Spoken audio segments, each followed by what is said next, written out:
Present ఉన్నటువంటి సిచ్యువేషన్‌లో మనకి ఏదైనా ఆడపిల్లకి జాబ్ వచ్చింది. అది కూడా సాఫ్ట్‌వేర్ జాబ్ వచ్చిందని చెప్పేసి అంటే తల్లిదండ్రులు కూడా సంతోషపడతా ఉన్నారు. ఎందుకంటే అక్కడ ఆ కార్పొరేట్ కల్చర్ ఉన్నటువంటి ఒక కంపెనీలో ఉన్నటువంటి కల్చర్ ఏంటంటే సో జెండర్ ఈక్వాలిటీ ఉంటది. సో ఒకరినొకరు రెస్పెక్ట్ ఇచ్చుకుంటారు.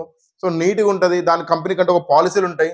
సో వాళ్ళు ఒక స్టాండర్డ్ మెయింటైన్ చేస్తా ఉంటారు. సెక్యూరిటీ సీసీ కెమెరాలు ఉంటాయి వాళ్ళకి. సెక్యూరిటీ ఉంటది. వాళ్ళని పిక్ చేసుకొని కావచ్చు, వాళ్ళకి డ్రాప్ చేసుకొని కావచ్చు. వాళ్ళకి ఏంటంటే కంపెనీ వెహికల్ అరేంజ్‌మెంట్ చేస్తది. సో ఎటువంటి ఇబ్బంది లేకుండా వాళ్ళు సేఫ్‌గా ఎళ్లి వస్తారని చెప్పేసి ఒక నమ్మకం ఉన్నది. అటువంటి కార్పొరేట్ సెక్టార్‌లో గూడా ఇక జిహాదీ కుక్కలు ఈ లవ్ జిహాదీ ప్రోగ్రామ్ స్టార్ట్ చేశారు. రీసెంట్‌గా నాసిక్‌లో టీసీఎస్ కంపెనీలో one of the top most company ఇండియాలో టీసీఎస్ అనేది. సో అన్ని కంపెనీలేమో గాని టీసీఎస్ అన్న వెంటనే అందరికి కూడా ఒక మంచి నమ్మకం, ఒక మంచి హామీ ఉన్నట్టుంటది. టీసీఎస్ అన్న వెంటనే రతన్ టాటా గారు అని చెప్పేసి అంటే ఒక బ్రాండింగ్ ఆ విధంగా క్రియేట్ చేశారు. ఒక సిట్యుయేషన్‌లో తీవ్రవాదులు తాజ్ హోటల్‌లో చొరబడితే రతన్ టాటా గారు ఏంటంటే నా హోటల్ మొత్తం పోయినా కూడా పర్లేదు. కానీ ఒక్కరు కూడా అందులో నుంచి బయట రావద్దు తీవ్రవాదులు. అవసరమైతే నా హోటల్ గులగొట్టినా పర్లేదు అని చెప్పేసారు. అంత గౌరవం తనకి దేశం మీద. సో అటువంటి అధినేత టీసీఎస్ కంపెనీకి అధినేత రతన్ టాటా గారు మనకి ప్రజెంట్ స్వర్గీయులు.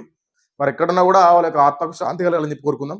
ఈ నాసిక్ టీసీఎస్ బ్రాంచ్‌లో ఏందంటే దాదాపు ఒక 5గురు టీమ్ లీడర్స్ ముస్లిం వాళ్ళుండి వాళ్ళతో పాటు దరిద్రం ఏంటంటే ఒక హిందూ కూడా ఉన్నాడంట. వీళ్ళు ఏంటంటే వర్క్ చేస్తున్నటువంటి ఒక లేడీస్ ఎంప్లాయీస్‌ని ఏందంటే బలవంతంగా వాళ్ళు లైంగిక దాడులకు పాల్పడడం, మీరు ముస్లిమ్స్ కన్వర్ట్ కావాలని చెప్పి అనడము, లేకుంటే మమ్మల్ని లవ్ చేయాలని చెప్పేసి అనడము. వర్క్ చేసే టైంలో ఎంత మంచిగా వర్క్ చేసినా కూడా వాళ్ళని ఎస్కలేషన్ పెట్టి ఏదో విధంగా ఇబ్బంది పెట్టి, సో మా మాట వింటే మా మతంలోకి మారితే మీకు ఎటువంటి ఇబ్బంది ఉండదు. లేదనుకుంటే మాతో పాటు మీరు మేము చెప్పిన పనులు చేయాలి అని చెప్పేసి వాళ్ళని లైంగికంగా, భౌతికంగా అన్ని విధాలుగా వాళ్ళని దాదాపు ఒక 3 to 4 years నుంచి వాళ్ళని విపరీతంగా ఇబ్బంది పెట్టుకుంటూ వస్తున్నారంట. వాళ్ళు ఎట్టు తాళలేక తట్టుకోలేక తీరా టైంకి వచ్చి పోలీస్ స్టేషన్లో కంప్లైంట్ ఇస్తే ఒక ఉదాహరణ బయటకు వచ్చింది. హిందూ దేవీ దేవతల మీద కూడా వాళ్ళు ఏంటంటే అసభ్యకరంగా మాట్లాడుతూ వాళ్ళ యొక్క బాడీ షేమింగ్ చేసుకుంటూ బాడీ పార్ట్స్ మీద మాట్లాడుతూ ఈ జిహాదీ కుక్కలు ఇంతకు తెగిస్తున్నాయి. ఏం ఏం చేస్తారు మరి? ఈ ఎటు పోతుంది దేశం అసలు? సెక్యులర్ నా కొడుకులలో ఇప్పటికైనా మారండి. సెక్యులరిజం సపోర్ట్ చేయకండి. ఎంత దారుణంగా ఒక కార్పొరేట్ సెక్టర్లో ఒక ఎంతో మంచిగా చదువుకొని బీటెక్లు, ఎంటెక్లు, డిగ్రీలు, పీజీలు చేసి ఎంతో ఒక మంచి టెక్నాలజీ మీద గ్రిప్ ఉండి ఐటీ జాబ్ కొట్టి అక్కడికి వెళ్తే కూడా అక్కడ కూడా సెక్యూరిటీ లేకపోతే హిందువులకి ఇంకెక్కడ సెక్యూరిటీ ఉంది హిందువులకి? ఈ హిందూ మహిళలు ఎక్కడికి వెళ్ళాలి? అమ్మాయిలు ఏడికి వెళ్ళి చదువుకోవాలి? ఏ జాబులు చేయాలి? వాళ్ళకి ఎక్కడికి వెళ్ళినా కూడా సెక్యూరిటీ లేకుండా చేస్తూ ఉన్నారు కదా. నా కొడుకుల్ని అరెస్ట్ చేశారంట. అరెస్ట్ చేయడం కాదు కావాల్సింది, నడి రోడ్డు మీద సగం సగం కట్ చేయడం కాదు. ఇది తప్పారంటే అది లేదు.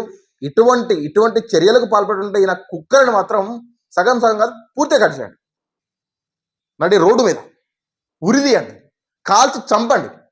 ఇంత దారుణంగా ఒక కార్పొరేట్ సెక్టర్లో పనిచేసేటువంటి ఒక అమ్మాయిల మీద మీరు మతం మారతారా లేదా అని చెప్పి అనుకుంటూ వాళ్ళ లైంగిక దాడికి పాల్పడుతూ ఉంటే ఏం చర్యలు తీసుకుంటా ఉన్నారు ఇక్కడ? ఓట్ల కోసం మీరు ఎంతకైనా దిగజారి చేసుకుంటారు రాజకీయాలు చెప్పనుకుంటే మాత్రము ఎవరు ఊరుకోనికి సిద్ధంగా లేరు. ఇంకోటి చెప్తున్న, ప్రజలు కూడా ఓన్లీ మీ యొక్క పిల్లల భవిష్యత్తును దృష్టిలో పెట్టుకొని ఎవరికి ఓట్లని వాళ్ళకి ఓట్లేయండి. ఎవరు మన ధర్మాన్ని కాపాడుతారు, ఎవరు మన పిల్లల్ని కాపాడుతారు, ఎవరు మన భవిష్యత్తుని కాపాడుతారు? ఆడపిల్ల ఈరోజు బయటికి వెళ్ళని చెప్పేసి అంటే సాయంత్రం వరకు మళ్ళీ ఇంటికి క్షేమంగా వస్తా లేదా? అటువంటి రాజ్యం మనకి ఏర్పడాలని చెప్పేసి ఎవరికి ఓటేయాలి? ఇవన్నీ ఆలోచించుకుని దయచేసి ఓట్లేయండి. ఇలా కొడుకులకు మాత్రం తగిన శాస్తి జరగాలి. వాళ్ళకి శిక్ష పడేంత వరకు మాత్రం గవర్నమెంట్ ఊరుకోదని చెప్పి మాత్రం కోరుకుంటా ఉన్నాం.